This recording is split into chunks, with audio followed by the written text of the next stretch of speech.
Buenos días, buenas tardes, buenas noches con todos, indistintamente de la hora en la que nos estén viendo. Es para mí un verdadero placer, un verdadero honor el poder estar junto a uno de los referentes del taekwondo a nivel sudamericano y obviamente del Ecuador, el maestro Fernando Jaramillo. Muchísimas gracias, maestro. Gracias, Stalin. Un gusto estar aquí compartiendo con todos ustedes. Espero que les sirva esta Así va a ser. entrevista, ¿no? Maestro, esta charla está encaminada al público en general, pero también está encaminada a la gente que toma nuestro programa de entrenamiento mental. Así que la idea es que podamos descubrir, podamos conversar alrededor de eso que la gente no ve. Nosotros vemos que la gente patea, que la gente hace una pulsé, que la gente golpea, que la gente hace combate, pero muchas veces no vemos lo que sucede en su cabeza, la cantidad de gente que puede estar sintiendo miedo, la cantidad de niños que pueden estar nerviosos.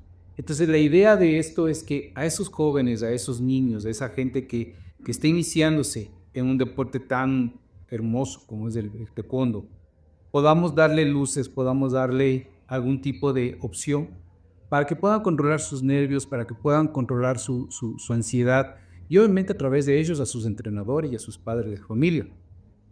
Y qué mejor hacerlo que desde su experiencia, que desde su visión del taekwondo y, y que lo ha hecho desde competidor, entrenador, lo ha hecho como dirigente. Entonces, la intencionalidad es esa. Vamos a empezar siempre con una pregunta básica. ¿Quién es tu Hernando Jaramillo? Nunca, nunca me han preguntado eso, ¿no? Pero bueno, podemos decir que Fernando Jaramillo es un apasionado del deporte, es una persona que ha dejado todo por el deporte. Y hablando de deporte, no es específicamente el taekwondo, sino varios deportes que yo los practiqué, que fueron parte de mi vida y que todavía lo son, en definitiva, ¿no? Y algo importante es que no solamente ha sido mío, sino de mi familia. Es decir, yo he inculcado en mi esposa, en mis hijos, y ellos me han apoyado para poder seguir en esta línea y estar vinculado hasta ahora, digo hasta ahora porque ya casi con 67 años uno diría ya no debes de hacer eso, ya pasó tu época, pero no hay época. Y en el arte marcial más todavía, porque yo considero que uno puede hacerlo toda la vida en distintas facetas, ¿no? En distintas formas. Y yo creo que Fernando Jaramillo es una persona que se dedicó a hacer deporte, a sacar resultados, a formar gente y que vive feliz con eso. ¿Cómo empieza su camino en el deporte? No sé si fue primero lucha, fue primero taekwondo, no sé, pero en algún momento de su vida, no sé si pasó por algún gimnasio, por algún lugar. ¿Cómo empieza esta hermosa actividad? Mira, yo recuerdo que de niño, ¿no? Estoy hablando de unos 9, 10 años. eh, en el barrio teníamos los amigos, pues, ¿no? Y jugábamos bolas, ¿no? Jugábamos bolas. Y claro, cuando había algún problema, yo salía en defensa de alguien, ¿no?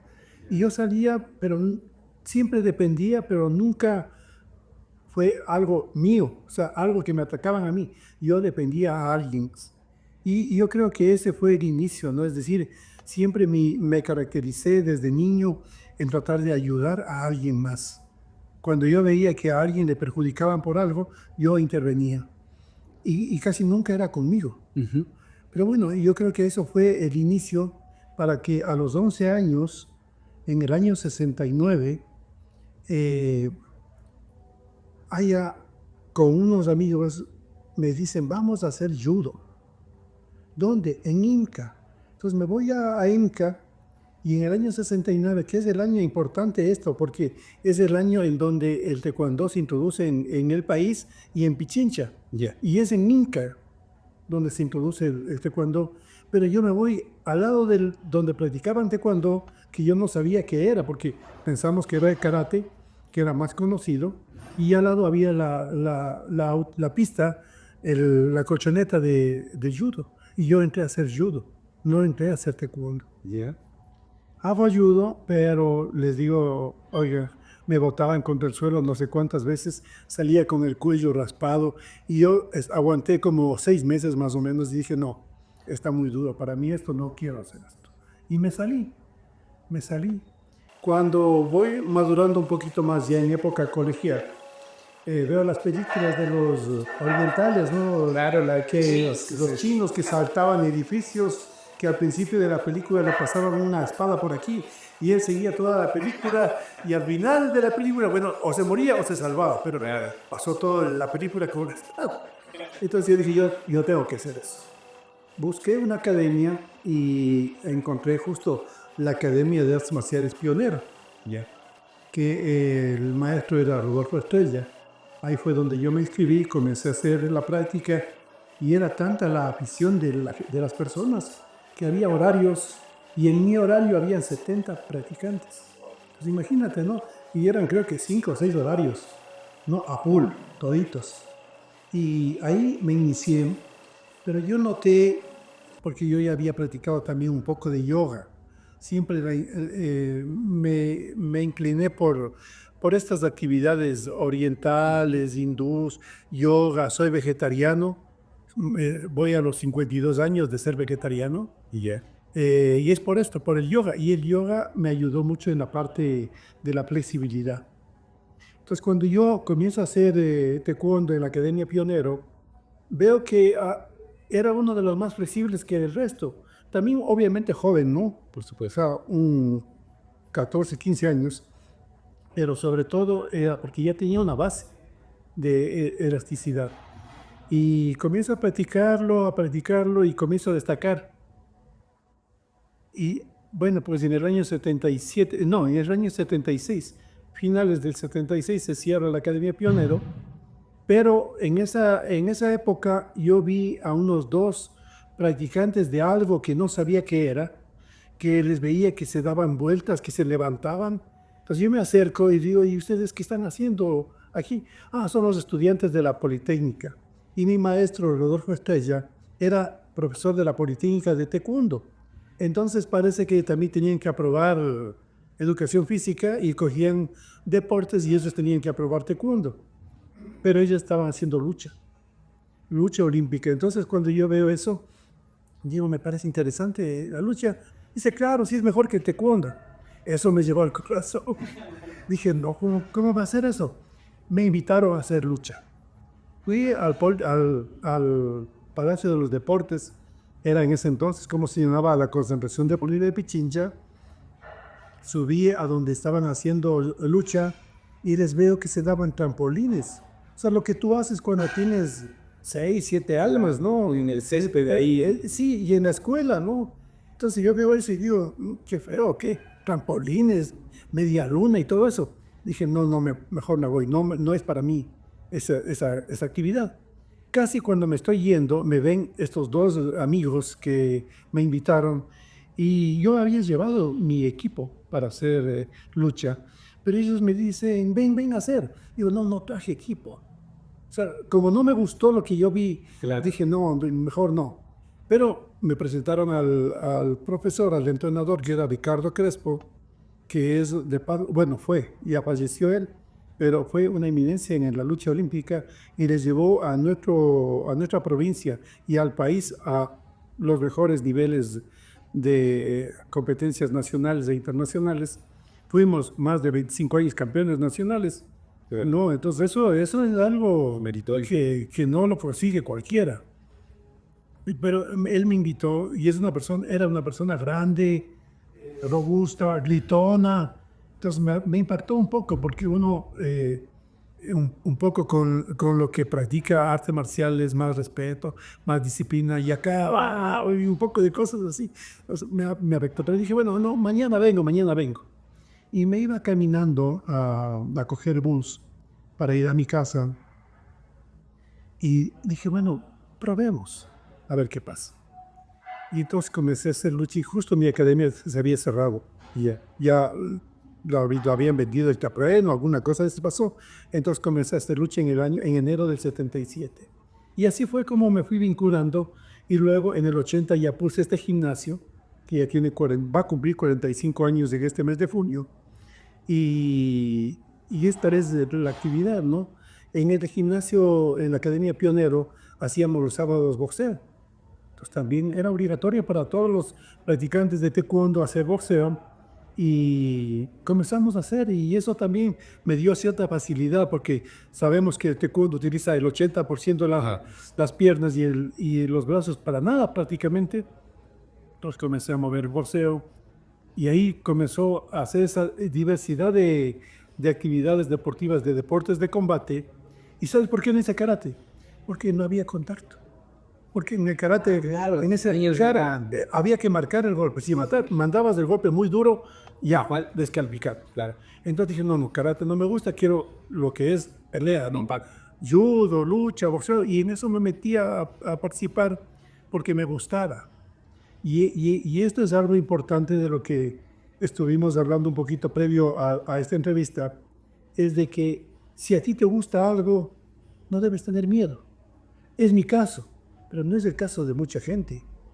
En mi vida deportiva tuve unas dos facetas, ¿no? Pero eso creo, me imagino, vamos a hablar un poco más adelante. Pero ya te digo, comencé a hacer el judo, luego el taekwondo, luego la lucha, hice boxeo simultáneo. Año 86 me dice de la concentración deportiva de Pichincha, había un entrenador cubano de apellido Rodríguez, y no tenían ni el heavy ni el medio pesado y el heavy. Ya. No tenían. Y a mí, yo había hecho boxeo, digo, ¿sabe qué? Si quiere, yo entreno y participo. Ya. Entrenamos un mes, Víctor Mena fue el heavy, que también fue participante de taekwondo, y ganamos los nacionales del año 86. Ya me quería llevar a un sudamericano, pero como experiencia les cuento, yo hice 3 peleas en ese campeonato nacional. Las 3 peleas acabaron en el primer asalto cada pelea, pero me dieron en la cara más que en toda mi vida haciendo taekwondo. Más que toda mi vida haciendo taekwondo. Y eso es que yo bloqueaba, me movía, pero no, es imposible. O sea, la velocidad del puño estar que te llegan y no hay por dónde irse, ¿no? Entonces dije no. O sea, yo hice esto para ayudar a Pichincha, para ganar un campeonato nacional, pero no quiero acogerlo como un deporte más, Claro. para ir a un sudamericano y quién sabe qué pasa, ¿no? Pero entonces fueron experiencias así. Hice también el kickboxing, que competí a nivel nacional y a nivel internacional también con una experiencia interesante ahí, porque a mí me decían pelea y yo, vamos, pelea, ¿no? Obviamente deportiva, ¿no? Por supuesto. Y dice, me acuerdo que Víctor Hugo Hurtado era el presidente de la Asociación de Kickboxing y él trae un equipo de Colombia acá para hacer un intercambio internacional de kickboxing y claro, me preguntan, ¿quieres pelear kickboxing? Porque las categorías pesadas era una asociación que no tenías muchos competidores o no había competidores. Entonces yo dije, ya, listo. No sabía ni con quién iba a pelear, pero yo, ya, vamos a pelear. Entonces cuando voy al pesaje, veo un moreno, pero un moreno que si yo soy medio grande, el otro era mucho más musculoso, todo, ¿no? Dije, no, pues Dios, ¿de qué me metí? Pero dije, bueno, ya me pesé y ya estoy listo para eso. Vamos a la competencia en el Coliseo de los Quitus. Y claro, como te digo, el apoyo familiar ha sido fundamental para conseguir lo que he conseguido, ¿no? Yo creo que podía haber conseguido mucho más, pero se dan ciertos factores en nuestra época que no, que ahora, claro, limitaron bastante, ¿no? Pero bueno, mi esposa y mi hija chiquita fueron a verme pelear. Y cuando le ven entrar al colombiano, ¿no? Moreno, todo musculoso, se pusieron a llorar. No pelees, no pelees. Entonces digo, pero estoy aquí para eso, ¿no? No quería. Total, es que entro a pelear. Igual, primer asalto gané por KO la pelea. Entonces, son satisfacciones que te dan a ti, que recuerdas mucho eso y que ves que el apoyo familiar es fundamental para pues, poder conseguir los resultados. Aquí hay algo que quisiera ver si podemos desmenuzarlo. Ese niño, Fernando, que entra a practicar por primera vez, imagino con un montón de cosas en la cabeza, no sé, sueños, aspiraciones, correcto, probablemente cargado con una dosis de miedo y de incertidumbre, qué será, qué no será, versus el Fernando Jaramillo que pelea con este colombiano. Los dos sintieron miedo, cómo lo manejó el uno, cómo lo manejó el otro, qué pasó, qué pensó, porque claro, el niño probablemente con incertidumbre del que será, pero el otro viendo que su familia llora y en privada allá, ¿qué me metí? ¿Cómo controló el miedo? ¿Qué pasó? Yo creo, Stalin, creo que cada persona tenemos una forma de ser y de actuar diferente. En mi caso, cuando yo entré a hacer arte marcial, yo no pensaba en a dónde quiero llegar. Ni siquiera pensaba en llegar a ser cintanero, sino en practicar, en aprender, ¿no? En el proceso. En el proceso, ¿no? Y cuando mis compañeros me decían, vamos a dar examen para cinturón azul. Digo, claro, vamos a dar examen. Pero ellos tenían una ilusión de conseguir el cinturón azul. Yo de dar el examen, porque era el proceso. Parte del proceso. Claro, ¿no? Y claro, experiencias tengo, porque por ejemplo en ese examen me llegaron una patada en la mandíbula que me dejó una semana sin poder comer, no solo sopita con sorbete. Pero fue, claro, una experiencia, ¿no? Pero nunca pensé. Ellos pensaban en ser cinturones negros. Y de la Academia Pionero solo 4 cinturones negros salieron. Ellos se quedaron, mis amigos que eran, vamos Fernando, vamos a conseguir el cinturón rojo, vamos a ser negros ya. Se quedaron en el camino. Es decir, yo nunca tuve la proyección de mirar alto.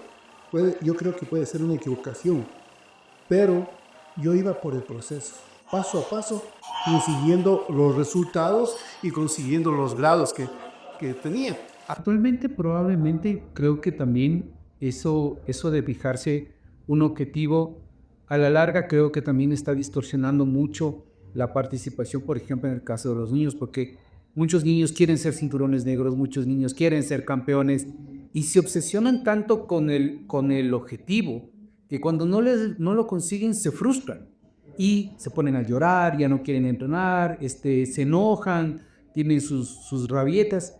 Entonces, yo creo que el regresar a ver los ojos al proceso, a disfrutar lo que uno hace, yo creo que es algo que probablemente deberíamos retomarlo. Si es verdad, es importante el objetivo, es importante es el campeón y la medalla y todo, pero creo que una de las labores de los entrenadores, en este caso, y digo entrenadores o padres de familia, es que regresen a ver y que le digan, ya que estás aquí, disfruta lo que estás haciendo, disfruta de tu entrenamiento, disfruta de lo que estás viviendo, porque es una época que no se va a volver a repetir. Y a veces vivimos tan enfocados en el futuro que dejamos de ver el presente, lo que estamos viviendo.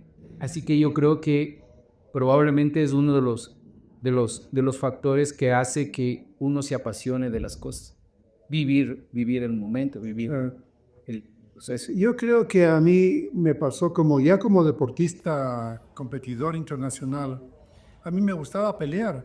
No me interesaba quién era el rival, solamente pelear, ¿no? Y seguir, claro, luego ya ganaste una pelea, vas a la segunda, luego vas a la medalla, luego vas a la de oro, pero ir paso a paso cumpliendo esa meta, ¿no? Y no me interesaba mucho quién era el rival, hasta el punto de que me tocaba competir con competidores de Alemania, de España, de Corea, de todo lado, y siempre he dado todo lo que es de mí. Es decir, una de las cosas que yo creo que a mí me pasó, que puede ser un poco raro, es que yo no tenía miedo de pelear, porque a mí me gustaba pelear, me gustaba practicar, entonces me gustaba demostrar lo que yo sabía. Pero también me pasó una época ya a final de mi carrera deportiva, donde los dirigentes te presionan y eso me comenzó a afectar. Imagínate, yo diría, tal vez al principio de mi carrera, que me afecte, eso puede ser, ¿no? Pero me afectó cuando ya tenía la experiencia de haber pasado por varios campeonatos internacionales, que los dirigentes decían, perdón, Jaramillo, ya tiene medallas de oro. Entonces comencé yo a sentir la presión de que yo debo dar oro. Ya no era que yo debo competir, ir ganando o participar nada más. Eso de ver el proceso y le empezaron a poner los ojos en el resultado. Claro, y ya. Entonces, de toda la selección decía, perdón, Jaramillo, oro, el plata, el oro, el bronce. Entonces yo comencé a sentir esa presión en los 2 últimos años de mi carrera deportiva. Lo que antes no. El día anterior a mi competencia, yo dormía tranquilo, me imaginaba. Yo eso he usado mucho, la imaginación. La visualización. Exactamente, ¿no? O sea, yo me visualizaba o me imaginaba que le llegaba una patada, que le giraba Pichagui y le botaba al suelo, que me levantaba la mano ganador, que me ponía la medalla. Eso es lo que visualizaba el día anterior a la competencia. Y dormía tranquilito y me levantaba, iba a la competencia y listo. Muchas veces conseguía ese resultado, otras veces no, porque eso es parte de la vida deportiva, ¿no? Pero en los últimos 2 años, con esta presión de los dirigentes, yo ya no podía dormir, porque estaba mentalizado que debo ganar oro, porque eso es lo que me dijeron. Entonces yo ya tenía insomnio, ya no podía dormir, ya no me podía concentrar en descansar y en visualizarme positivamente, Claro. sino en la responsabilidad que me pusieron los dirigentes para que yo... Y la responsabilidad te ponen, sí, saber si es que yo hice un proceso de precompetencia, de entrenamiento adecuado, una serie de cosas que te dan, ¿no? Y entonces ahí comencé a tener miedo. O sea, en los 2 últimos años de mi carrera, que fueron como 15 años de competidor internacional, en los 2 últimos años ya comencé a sentir miedo de mi participación. Y es algo que no debería, Por supuesto. porque el proceso podría haber sido al revés. Entonces, un poco va eso en el sentido no solo de dirigente, del entrenador. El ¿Qué entrenador debería ser el entrenador desde su perspectiva porque los entrenadores lamentablemente también, especialmente a nivel de selección, son hijos de los resultados, ¿no? Y pues si no da resultados, está en juego también su puesto, su cargo. Pero ¿cómo deberían manejarlo esta parte de no inducir una presión al punto de paralizar literalmente al deportista fruto del miedo? Yo creo que, claro, ahí estamos hablando de qué es ser buen entrenador, ¿no? Y hay muchos aspectos. Yo no estoy diciendo que para ser entrenador tienes que haber sido competidor, no necesariamente. Pero si tú tienes la experiencia de haber competido, sabes lo que se siente, sabes lo que es bajar de peso, sabes lo que es recibir una patada o dar un golpe. Entonces, si uno es entrenador y vivió eso, puede transmitir pues, cosas positivas a su pupilo. Pero si es que no fue un teórico, o no sacó un resultado deportivo, o no llegó a competir ni siquiera a nivel nacional, yo creo que le falta algo, que se puede complementar con el conocimiento, con el trabajo psicológico, con la parte médica, una serie de aspectos que hacen que el deportista pueda llegar a un nivel alto. Entonces, hay que trabajar en esos otros aspectos, ¿no? Y más que nada, lo que yo digo cuando he sido entrenador, al chico, disfruta lo que te gusta esto que haces. Cuando juegas fútbol, te gusta el fútbol, juegas y te diviertes, no hay presión de nada. Pero cuando haces si te gusta, no deberías sentir presión. Deberías estar contento haciendo lo que te gusta. Y cuando el chico, en el caso mío, de varios alumnos míos, llegan a sentir eso, tú le transmites eso, ellos captan eso y se divierten y sacan el resultado. Entonces, eso es lo que ha pasado. Y a mí me pasó recién una experiencia última acá en Cuba en octubre, que estuve ahí. Había un chico de Pichincha, porque yo fui invitado por la asociación y por la Federación Cubana Y este chico se interesó por mi vida deportiva y me preguntó varias cosas, de todo. O sea, muy inteligente, un chico de 17 años, ¿no? Y yo le comentaba. Al final le dije, mira, ¿te gusta el taekwondo? Me dice, sí. Cuando compites, disfruta, ¿no? Y yo con Y eso les cuesta mucho, claro, el disfrutar lo que están haciendo. Y a veces cargamos como deportistas presiones del entorno, de los amigos, de los papás, de la fresa en su momento, probablemente del entrenador, de todo. Y lo que hace de alguna forma es conspirar contra el objetivo deportivo. y el resultado se va en base a eso. Si tú disfrutas, no tienes presión de nada, haces todo lo que puedes hacer. Obviamente que debe haber una preparación, debe haber un conocimiento técnico, debe haber una táctica del combate, todo eso sí. Pero lo importante es lo que tú quieres hacer, escuela. Lo que disfrutas ahí, ¿te gusta esto? Hazlo. No, no sientas presión de nada. No sientas que tienes que ganar o no sientas que te van a golpear. Porque ahí comienzan los Las altibajos y las dudas, claro que sí. ¿Qué tan importante, retomando un poco, qué tan importante es el apoyo de la familia hacia el deportista? En el sentido de que eh, el deportista de alguna u otra manera, su preparación mental, para mí desde la visión que tengo, es que la preparación mental del deportista empieza en casa, cuando uno empieza a ver cómo los papás reaccionan ante los éxitos, ante los fracasos, ante las presiones, y de alguna manera en el hogar se van formando las creencias con las cuales después uno enfrenta la vida. Y son las creencias con las cuales uno entra a competir. Cuando uno va al gimnasio ya, bueno, viene la parte técnica, todo. Pero, ¿qué tan fundamental y qué tan determinante es en este disfrute del proceso el apoyo de la familia? Yo creo, y lo voy a hablar en parte personal y en parte como entrenador. En el caso mío particular, yo quise entrar a hacer deporte. Mi familia no me apoyaba. Me decía, eso no te sirve, estudia.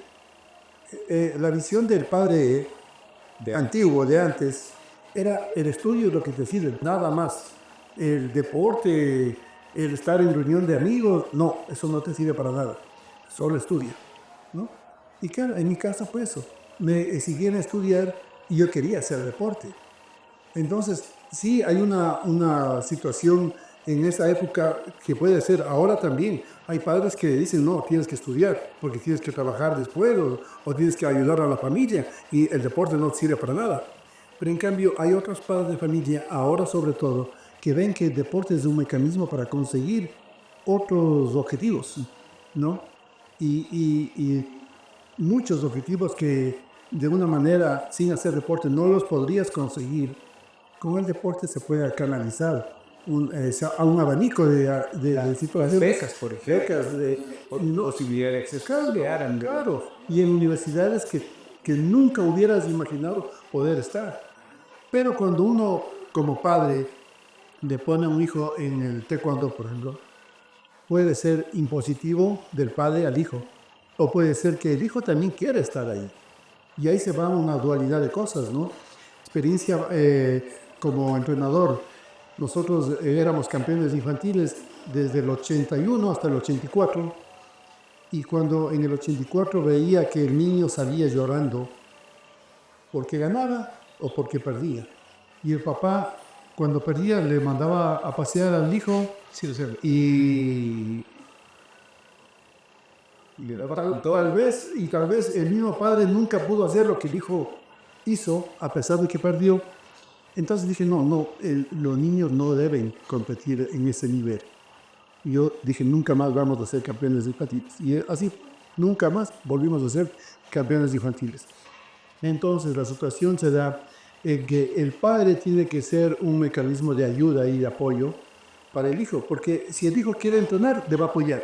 Si el hijo no quiere entrenar y le pone en un gimnasio de taekwondo para que aprenda, ya es el trabajo del entrenador que le guste la actividad, que eso también pasa, y que siga el camino. Y que puede ser no competir, puede ser simplemente aprender, formar su carácter, ser respetuoso, una serie de valores que el arte marcial tiene que no hay en otros deportes y que pueden complementar esa formación integral del niño o del joven. Entonces, el apoyo de la familia considero fundamental, importante, y cuando ya dejaste de ser hijo y ahora eres esposo o esposa, entonces es un apoyo que puedes conseguir resultados si es que hay ese apoyo, ¿no? Si no, es más difícil. Claro, porque el deporte no solamente es un tema de enseñanza o de aprendizaje de patadas, de técnicas, de reglamentación y ese tipo de cosas, sino también es un proceso de formación como persona, como ser humano, porque ventajosamente el deporte tiene elementos que la escuela no tiene o que la casa no tiene. Entonces el sobreponerse al fracaso, el sobreponerse a la frustración o que las cosas no salen, incluso a veces el uno hace los méritos por ganar y toman otra decisión y pierde. ¿Cómo manejar ese tipo de cosas? Creo que el deporte es una muy buena escuela. Y en ese sentido, ¿cómo manejaba usted cuando no le sabían las cosas? ¿Se frustraba? ¿Cómo hizo para poder seguir adelante a pesar de que no había tenido los resultados? O como digo, incluso a pesar de haberse sentido perjudicado por una decisión errónea. Sí, eso creo que en el deporte de alto rendimiento siempre nos pasa. Eh, yo lo que buscaba, como te decía Stalin, es al principio simplemente cumplir un proceso, cumplir con lo que me había planteado de competir, de ganar una pelea o de dar lo mejor posible, ¿no? Y yo tenía una característica que un poquito saliendo del tema hacía, es que cuando yo peleaba, en cualquiera de los deportes que yo tenía, si yo veía que era superior a mi rival, yo le cuidaba. Yo no trataba de acabarlo con él. No, yo le cuidaba. Sí, le daba duro acá, pero acá arriba le cuidaba. Porque es una persona que también está tratando de demostrar lo que aprendió, lo que sabe. Y, y si ya veo que yo soy muy superior, listo, hay que Porque cuidar. se redaña. ¿Para qué, no? Y cuando casos también se daban de que veía que mi rival era superior a mí, yo decía, bueno, si vas a ganar, vas a decir, eso es lo que decía. Tiene que costar ganar. Exacto. Yo veía eso y digo, está duro. Yo, si vas a ganar, vas a sufrir. Y yo daba todo. Y salía contento de las dos formas, ganando o perdiendo, porque daba todo, ¿no? Y una de las cosas importantes que yo considero es que en todos los deportes que yo hice, cuando me levantaban la mano, nunca, nunca pregonaba mi triunfo. Ostentaba. No. Yo iba y le daba la mano a mi rival y le felicitaba por lo que hizo. Y me retiraba sin hacer saltos y algarabía ni nada de parecido. ¿Por qué? Porque estoy reconociendo el esfuerzo del rival, ¿no? Entonces, estas cosas son, creo, importantes en la formación de uno y en el arte marcial más. Lo que no me pasaba era cuando era entrenador. Cuando era entrenador y se me sentía perjudicado, yo sí reclamaba.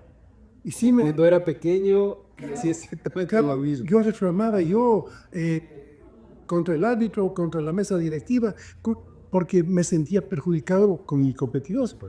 Pero en el caso mío era así, ¿no? Y claro, también hubo momentos en que yo pensé que ganaba y perdía. Entonces sí, a uno le desmotiva, pero le desmotiva un día. Después estás otra vez ahí misma, porque es tu vida. Así deben ser las ganancias y las pérdidas. Debe durar un día. Y yo le doy una sí sé que, porque es un proceso que hay que seguir, ¿no? Es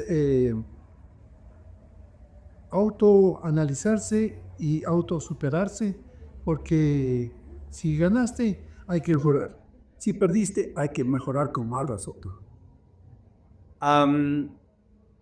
Hay algunos de los alumnos que tengo que son entrenadores, dueños de gimnasio, y esta parte de la entrevista quiero dedicarles un poco a ellos. ¿Qué cosas me enseñó el deporte para poder levantar un gimnasio con 45 años de vida? Que eso no es gratis, es fruto de un montón de trabajo. pasamos por una época de la pandemia que obviamente nos afectó a todos, incluido al gimnasio. Pero, ¿qué casos ha perdido del deporte a nivel mental, psicológico, emocional, de lo que sea, que le sirvió para levantar un gimnasio con tanta historia? Como yo le decía, uno entra acá y no solamente entra a un gimnasio, entra a un museo literalmente, porque cada elemento, cada medalla, cada diploma, cada reconocimiento tiene una historia detrás. Y ese ya va, ¿qué puedo yo beneficiarme del deporte para tener un gimnasio del prestigio del Ciudad de Quito? Yo creo que uno tiene que tener una visión, ¿no? Empresarial. Si tú quieres llegar a algo en la vida, yo no pude terminar mi carrera carrera profesional y estaba estudiando economía en la Católica. ¿Ya?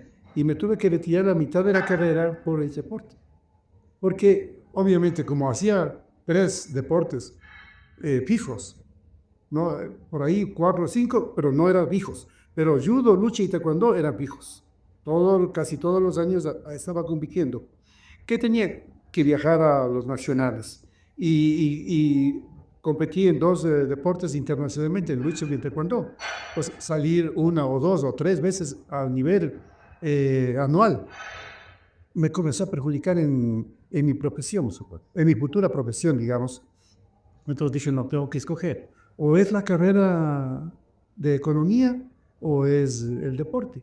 Y yo me incliné por el deporte.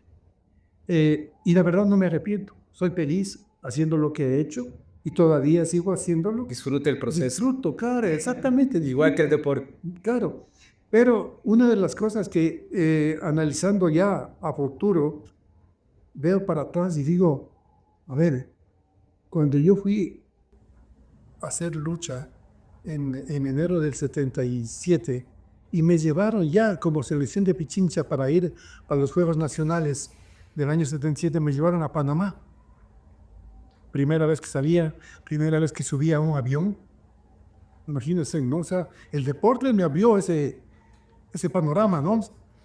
No había viajado en avión a Panamá. Voy a Panamá y claro, un poco, no sé quién me dio algo de dinero para poder hacer las cosas, pero ¿saben qué es lo que hice primerito? Me compré una televisión allá. Una televisión, eran mucho más baratas que aquí. Vine acá y la vendí y gané. Y empezaron los negocios. Entonces dije, no, pero tenemos que hacer eso. El segundo viaje, que también fue a Panamá, ya dije, no, pues voy a comprar 2 televisiones, ¿no? Y un amigo me dice, dame comprando una más, dame la plata y yo te traigo. Y traje 3 televisiones. En esa época, ventajosamente, a los deportistas, a las selecciones nacionales, podías venir con lo que querías venir, no te retenían ni que pague impuestos, nada. Pase y siga. Entonces comencé a ver esa visión de compra-venta y así fue como cuando estuve en el año 84 en Surinam, ya habían las zapatillas de taekwondo, ¿no? Entonces también compré zapatillas y vine acá y mandé a hacer zapatillas. Entonces lo mismo es en la parte de gimnasio, ¿no? Comencé con un gimnasio de 60 metros que arrendaba, que estuvimos un año y que no nos fue muy bien. Pero dije, no, hay que seguir, ¿no? Pongamos otro lugar más grande y más central. Y me puse por ahí por el chulo de la Alameda. Claro, abajito del colegio. Del Colegio Espejo a una cuadra y por ahí pasaban todos los buses. Y todo el mundo pasaba a ver porque oían gritos. Y fue una tremenda época que... Y era en la ventana súper grande. Claro. Y no era tan grande el gimnasio, eran ya 120 o 140 metros. Queríamos un segundo piso pequeño, pero ya la visión de ir creciendo, ¿no? Y de ir trabajando. Y claro, obviamente que la actividad mía me ayudaba porque era el campeón y toda la gente venía a entrenar en el gimnasio y comenzó a crecer. Y tenía un área de 6x6, era el área de pesas. O sea, un cuartito. Claro. Ahí tenía unas 3 máquinas y listo, ¿no? Pero mira, como ha ido creciendo y tú acabas de ver el gimnasio, tenemos en esta área de acá abajo 600 metros de área de pesas. Entonces uno tiene que ir visión y es un local propio. Para la gente que no se ubica, ¿dónde está el gimnasio? Estamos ubicados en la calle Aguirre, OE2 59 y Versalles, más o menos a la altura de la 10 de agosto y Orellano. Entonces ahí está la calle Aguirre, a una cuadrita de la 10 de agosto. En el intercambiador. Exactamente, justo en esa parte de ahí. Y ya estamos aquí 24 años, ya de local propio. O sea, fui arrendando, creciendo, fomentando más la participación de la gente. Y claro, ya las cosas se vieron para tener un local propio. La pandemia nos afectó y nos sigue Muy buen tema afectando. de la pandemia. Fueron momentos difíciles. ¿Qué se decía? Que obviamente los alumnos bajan. Total. ¿Qué tuve que decirme para continuar, para no abandonar, para no decepcionarme, para no botar la toalla, digamos así? Claro, bueno, la pandemia fue algo que nadie esperaba. Nos afectó duro a todos y en el caso personal, vivíamos con mi yerno y con mi hija y mi otro hijo está en Alemania desde esa época. Entonces, él no pasó por esa parte de la pandemia, pero yo fui el que se infectó con COVID, ¿Ya? ¿no? No sé si fue en un campeonato de culturismo en mayo del 2021 o fue que en un dispensario médico que tal vez me contagié. Y para que se den cuenta un poco cómo es lo que uno como persona asimila o no. Un día lunes me pongo la colonia y no olía. Entonces le digo a mi esposa, Mabelita, no, bueno, vamos a hacer el examen. Vamos a hacer el examen al otro día, martes, COVID. Entonces, ¿qué hay que hacer? Llaman al médico, el médico me dice, hay que aislarle, platos por aquí, no sale para nada. Bueno, yo listo, vamos. Yo no pensé, me voy a morir y ahora qué hago. No, nada. Simplemente hay que hacer eso, listo, vamos. Me metí a un cuarto, me encerraron ahí. Pero claro, los 3 familiares míos ya estaban contagiados. Gracias. Se hizo el examen el día jueves, creo que fue. Viernes, resultados, COVID. ¿No? ¿Qué es lo que pasa? La mentalidad de cada uno. Mi esposa, yo estaba encerrado, pero claro, me cuentan después que mi esposa pasó todo el día llorando porque estaba con COVID. Entonces, a lo que voy es que la actitud mental es fundamental. O sea, si yo pienso que no me va a pasar nada, bueno, cumplo con lo que dice el médico y salí del COVID.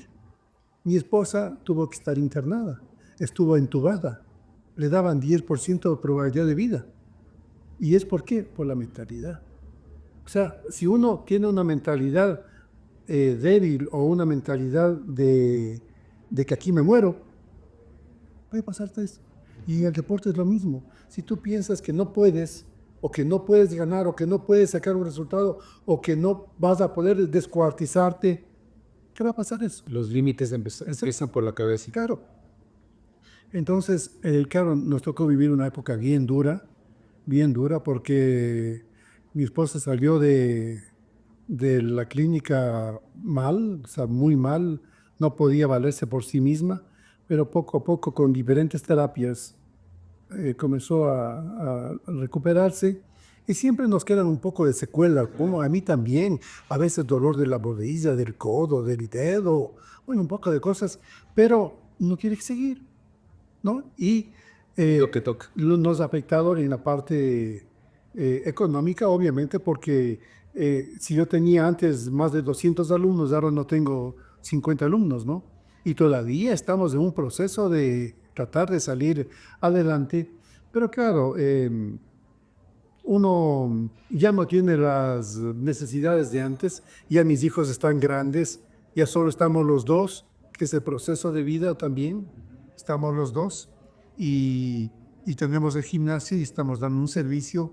Ya no estoy muy interesado en formar campeones, te digo sinceramente, porque es un proceso de trabajo fuerte, ¿no? Claro. Pero yo quisiera que me aproveche, porque si bien es cierto, yo soy de una época antigua, hay muchas cosas que se aplican ahora. Que siempre van a estar No, vigentes. no es el conocimiento pedagógico, planificación de entrenamiento actualizado. La base es la misma.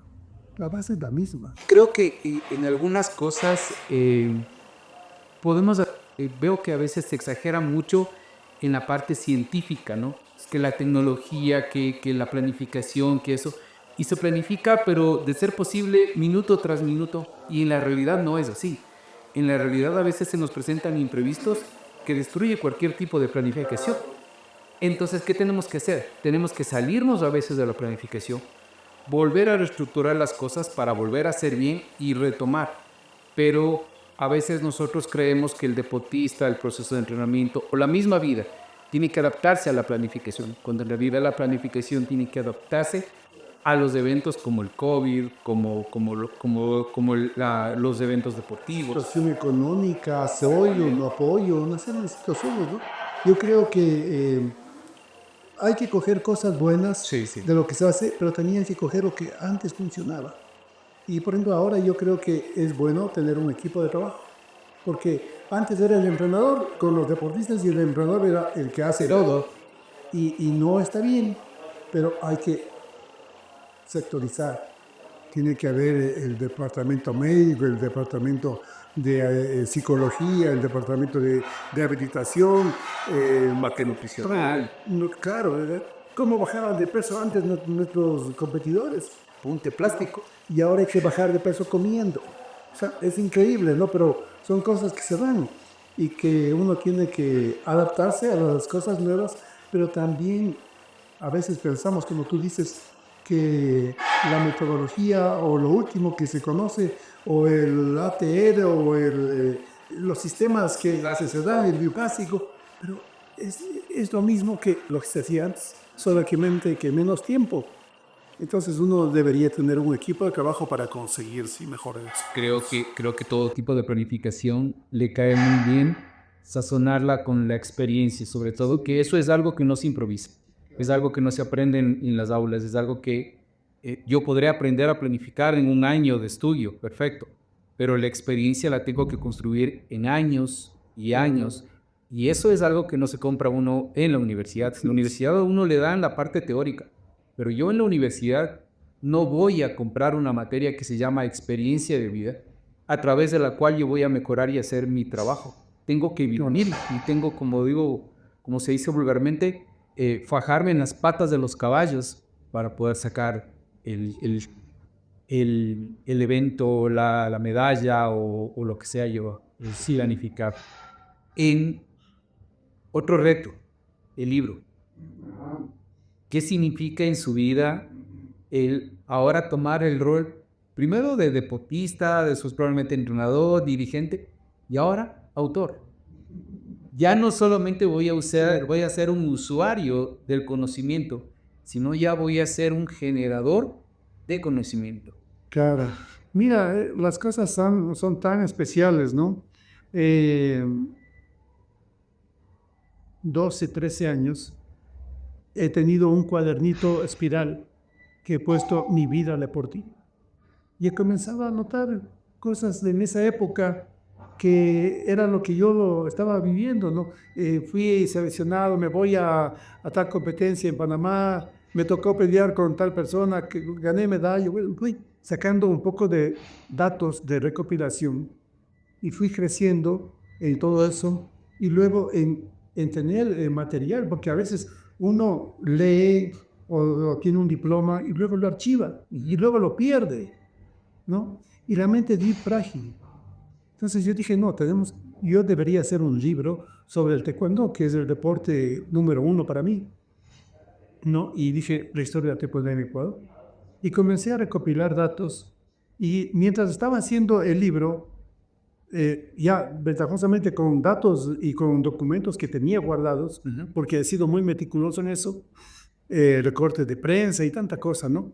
Digo, no, pero es que en este libro debería haber la historia de algunas provincias, cómo se inició esas provincias. Y comienzo a poner de varias provincias. pero cuando llego a Pichincha, tengo más información que toda la historia del taekwondo en Ecuador.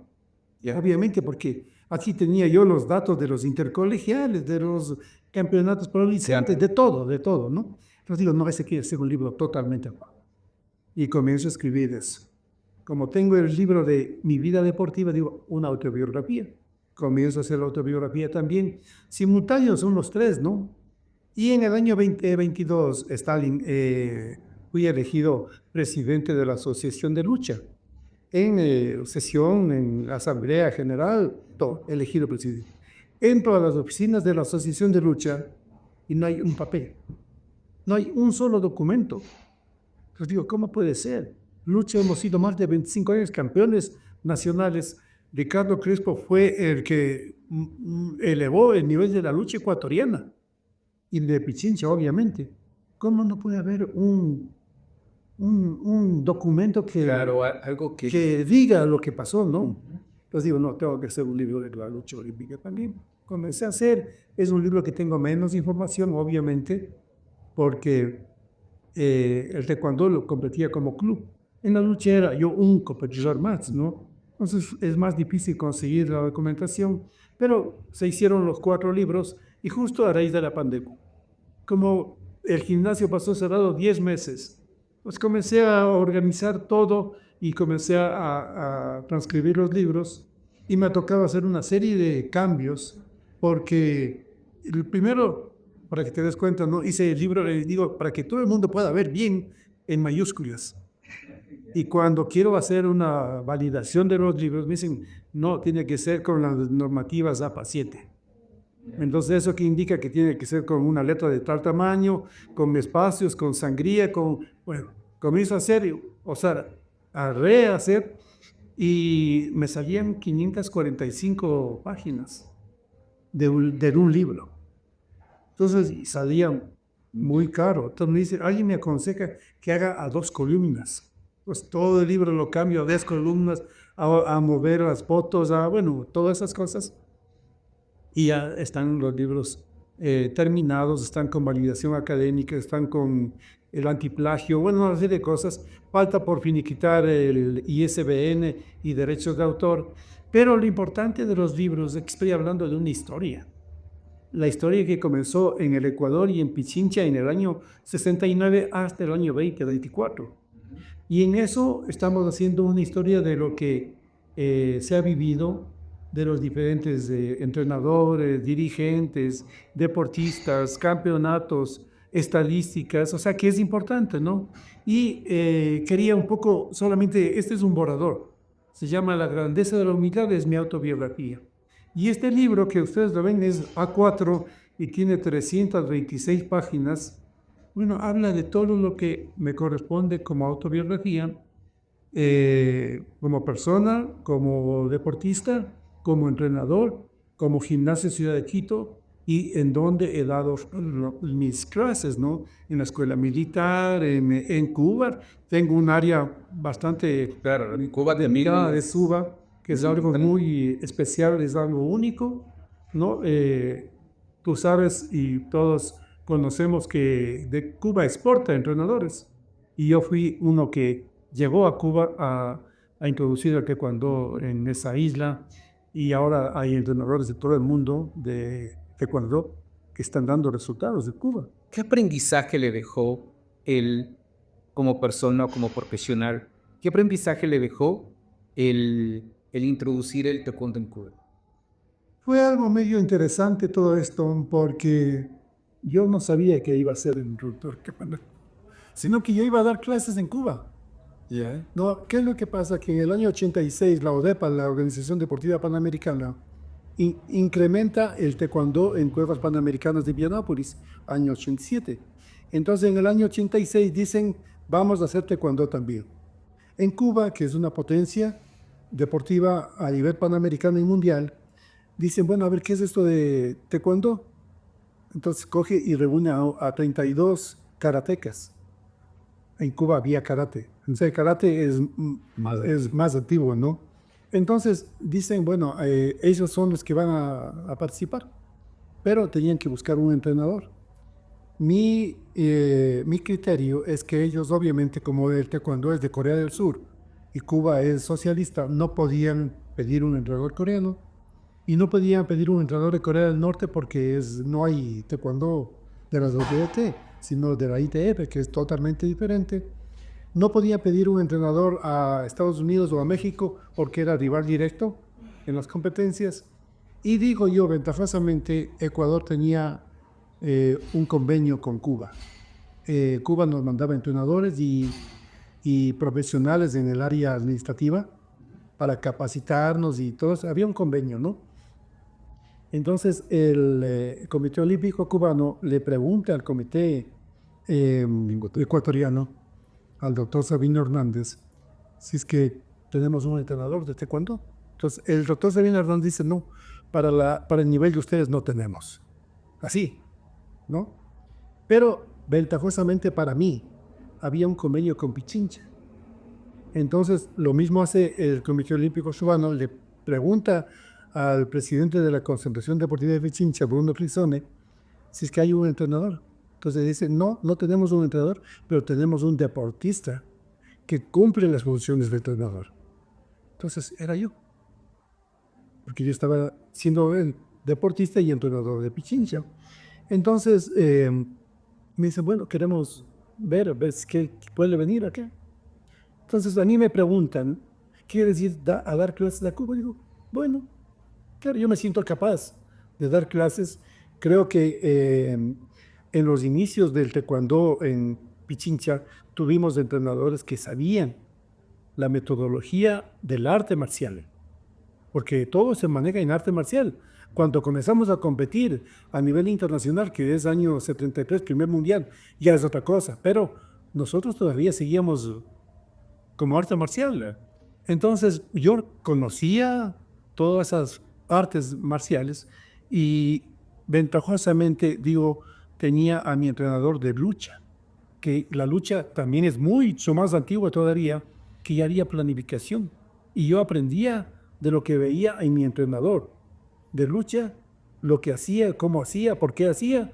Entonces yo comencé a planificar para mis competidores de taekwondo. Y se dieron los resultados. No sé, Stalin recordarás, pero Ciudad de Quito era el campeón en varios años. Claro. En esa época. Y a nivel intercolegial, El Colegio Mejía. Entonces, bueno, yo creo que eso fue lo que dije, yo sí puedo dar clases. Voy allá y veo 32 practicantes, la mayoría morenitos, unos 2 o 3 medios blancos, los demás morenitos, y que estaban con guantes, con cabezal de boxeo. O sea, no sabían lo que era taekwondo. Entonces digo, no, a ver, sáquense, eso no es, sáquense, y comienzo a darle la clase. Y se dan cuenta de que es totalmente diferente a lo que ellos imaginaban y a lo que es el karate que ellos practicaban. Entonces, de esa forma me convierto en el introductor del taekwondo en Cuba. Pero una de las cosas interesantes, digo yo, es que yo daba la clase y veía a mi lado 7, 9 personas, todos los días, de mañana y tarde, porque era doble sesión de entrenamiento. Y yo me acerco a uno de los entrenadores que estaban designados, le digo, ¿quiénes son? ¿Por qué están aquí? Y estaban tomando nota, ¿no? Entonces, ¿qué era? Era el médico, era el psicólogo, era el fisioterapeuta, era el dirigente de todos los entrenamientos, ¿no? Sí, y había 3 o 4 especialistas en deportes de combate. Entonces, en algún momento se acercan de mí, me dice, profe, ¿y por qué descansan 2 minutos? Date cuenta, ¿no? ¿Y por qué hace rounds de 5 minutos? Porque yo tenía en este tiempo una planificación totalmente diferente que nos dio resultado aquí a la selección de mi gimnasio y a la selección de Pichincha, porque yo también estuve varios años como entrenador de Pichincha, aunque no aparecía como entrenador, aparecía como monitor, porque hasta ahora el reglamento indica que si tú eres deportista, no puedes ser entrenador. Si tú eres deportista, no puedes ser dirigente. Entonces me ponían como monitor, pero yo era el que estaba a cargo del equipo de algunas de las selecciones. Entonces yo creo que toda esa experiencia mía vivida en la lucha olímpica y al ver yo que había un equipo de trabajo en Cuba, en la primera vez que yo iba, que ellos no sabían ni de qué se trataba, estaban, y eso es lo que nos hace falta, ¿no? Ahora ya se habla de equipo de trabajo, o hace poco, ¿no? El multidisciplinar. Claro, que tiene que ser así, porque eso es lo que te especializa mejor y te da la posibilidad de que tú, si es que eres el entrenador, aportes de mejor manera como entrenador. No tienes que cumplir las funciones de masajista, de psicólogo o de médico.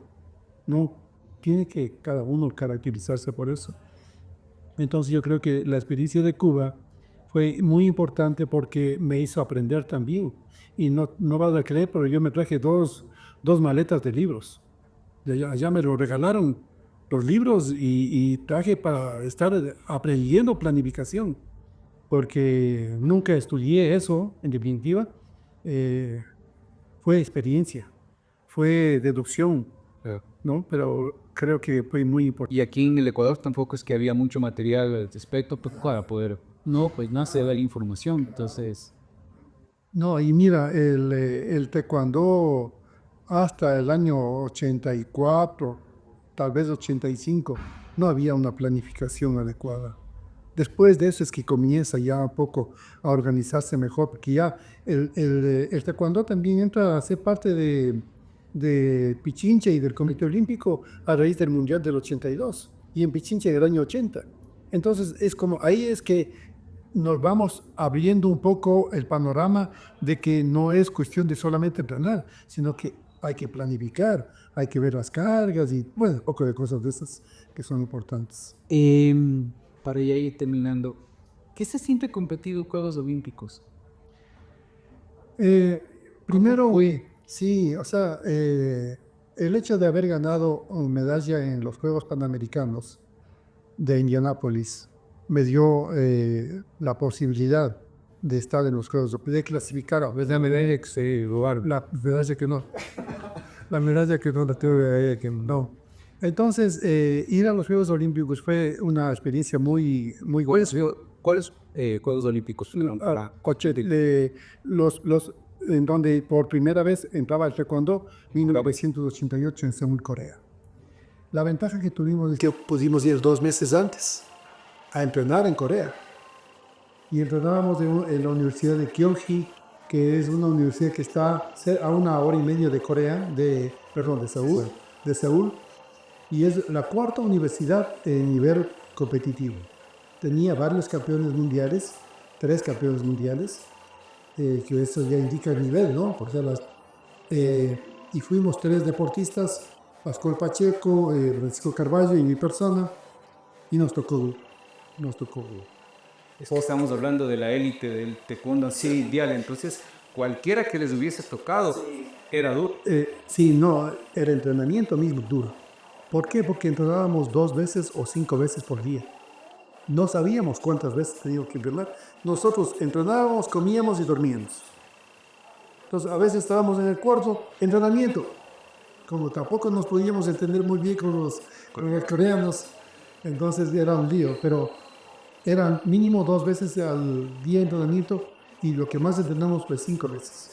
También, no sé cómo, ¿no? Sí, fuerte. Y, fue interesante, me tocó a mí realmente cuidarles a mis 2 compañeros porque eran chicos de 20 y de 17 años y yo tenía 30 años ya. En el año 88 tenía 30 años. Y tratar de unirnos entre nosotros, porque los deportistas coreanos trataron de darnos, ¿no? De hacernos sentir de que ellos son los campeones. Ganarles desde el entrenamiento. Sí, entonces, bueno, y ahí es cuando la fortaleza mental juega realmente un papel importante. Y en eso yo puedo decir que me ayudó mucho, porque a mí me gustaba todo lo que hacía, pero fue duro.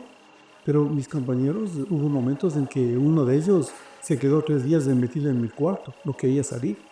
¿Por qué? Porque no quería confrontar, ¿no? Pero bueno, son cosas que se dan. Eso también es importante, ¿no? Uno tiene que saber a qué nivel va. No es que, yo vengo de aquí y me voy al Panamericano. No, hay que seguir un proceso, para que no te cause un shock. Shock, exactamente, ¿no? Eso pasó con alguno de los deportistas de Pichincha que fue a los Juegos Panamericanos y que no había salido nunca de Quito y fue a los Panamericanos. ¿Qué pasó?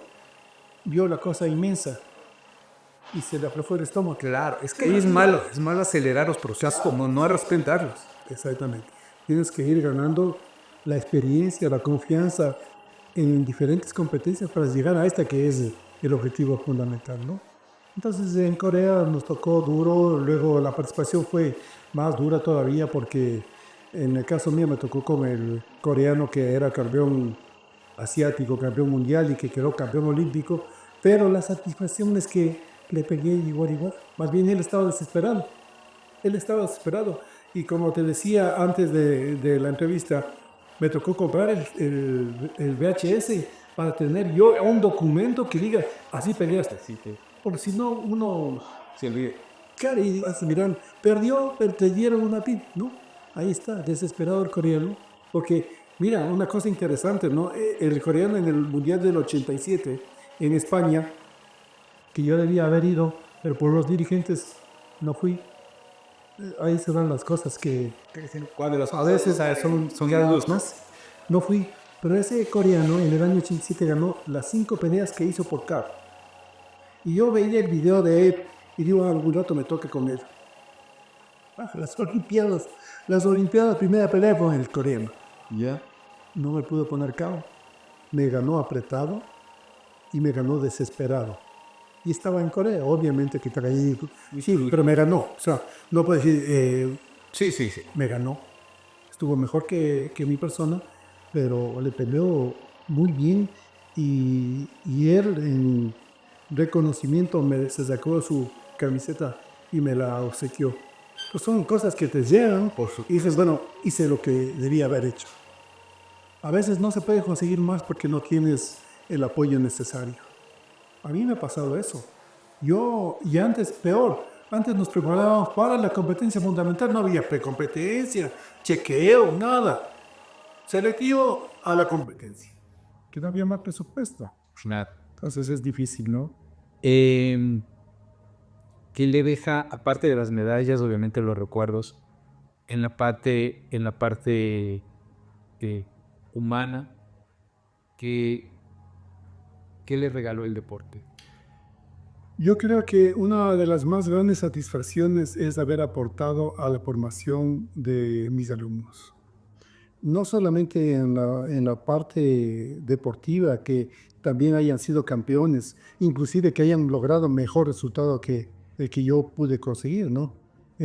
Como es el caso de Gerard Altamirano, que cogió bronce en el Mundial. Yo estuve peleando por bronce, pero no lo conseguí. Él consiguió bronce mundial. Pero es el hecho de haber formado gente de bien, es haber aportado en su vida personal o familiar, no solo en su parte deportiva. Y esas son las satisfacciones que uno se lleva, ¿no?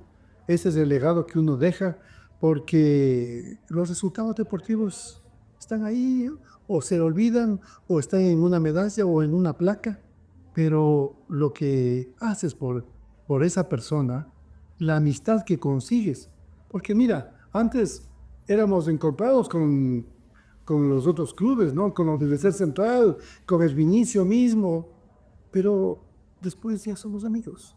Entonces, buenos ahí. es claro, y nos llevamos bien y nos ayudamos, o me ayudan inclusive, ¿no? En mejorar mi punto, ¿no?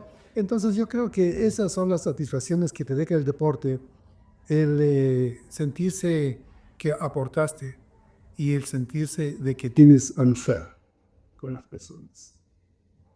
Para terminar, si usted le tuviera frente a usted, estuviera ese Fernando Jaramillo de 11 años, con todo lo que usted ha vivido, todo lo que ha pasado, la experiencia, en la parte deportiva, en la parte personal, familiar y todo eso, ¿qué consejo le daría?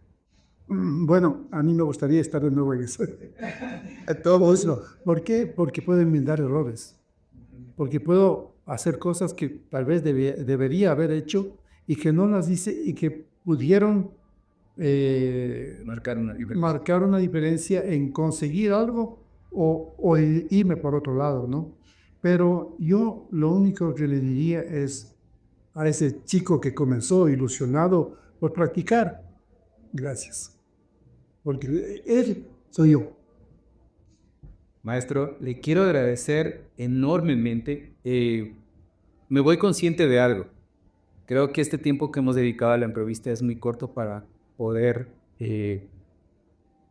hablar de toda su experiencia, de toda su vivencia y de las cosas que nos podría dejar a las personas que están recién iniciando en el taekwondo, a padres de familia, deportistas que fueron en su momento alumnos suyos y cuyos hijos están también practicando y que de alguna manera lo que usted formó en ellos se está trasladando también a sus hijos.